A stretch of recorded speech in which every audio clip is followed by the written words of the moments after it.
We do want to spend a moment on immune factors also. Right. Andrew, why immune factors? What will this help me do? Well, with immune factors, I always feel like I need to talk about this product simply because there are folks making, and not so much now as in the past, making claims about products that can kind of cure, treat, prevent the common cold or flu. And the fact of the matter is, we have a very powerful tool to cure, treat, and prevent the common cold and flu. That's our immune system.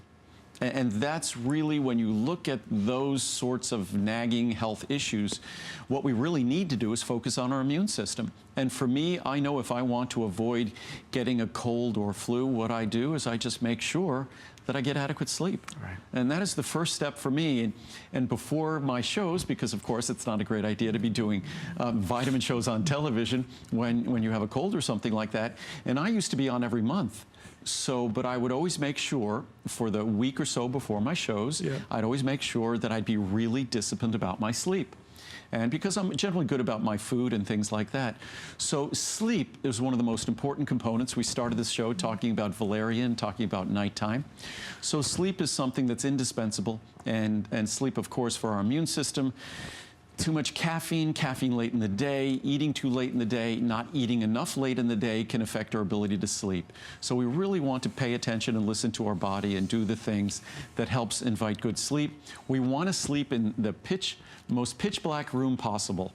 The darker the room, and there's all sorts of clinical studies on this, the better quality of sleep, the deeper the sleep. They even talk about the darker the room, the lower your risk of cancer. And that's a whole nother line of research we could talk about, which was fascinating, which I'll talk about that in my online event. No, we need to, that'd be amazing. But, and also we want a room that's quiet. We also want a room that's cool.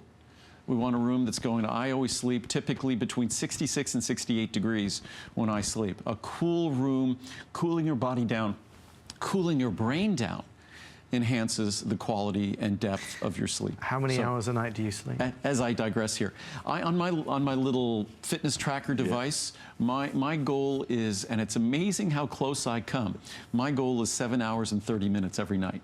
That's my goal. When I started my company, and for probably the first 15 to 20 years of my company, I probably slept 3 to 4 hours every night. Oh my gosh. And I often went a day or two without sleep. I would just work straight through the night.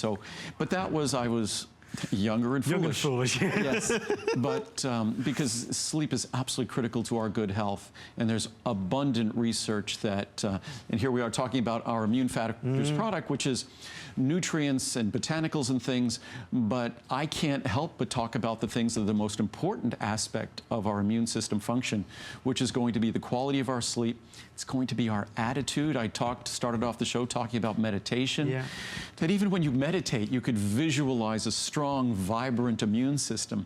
And there's studies that talk about you can monitor those immune factors in your body, and you can see they are enhanced by that kind of positive activity and positive thinking.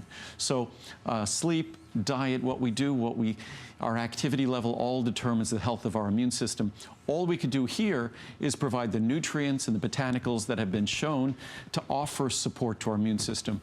But they're small in comparison to the things we could do otherwise. So it really is, it goes back to that mission statement really of preventative rather than trying to deal with after the fact. It's that, I've often said this, you could never smoke cigarettes, and you could be cursed with getting lung cancer at 25 years of age. But I believe if you smoke cigarettes, you're 25 times more likely to die of lung cancer. It's some kind of outrageous statistic like that. So we want to make good decisions because, as I said, good decisions are almost always accompanied by good outcomes. Yes. That it's just, as we sow, so shall we reap. So we just have to remember, and again, that's why here I am with all these different supplements, but the most important thing I could encourage is hopefully these supplements, and I've said for years, are like the string around your finger. That these supplements simply serve to remind you how powerful you are in terms of your own health. We're not doomed at any point in our life, no matter what our age is. You can dramatically change things if you significantly change, mostly if you significantly change your diet and activity level. It's as simple as that.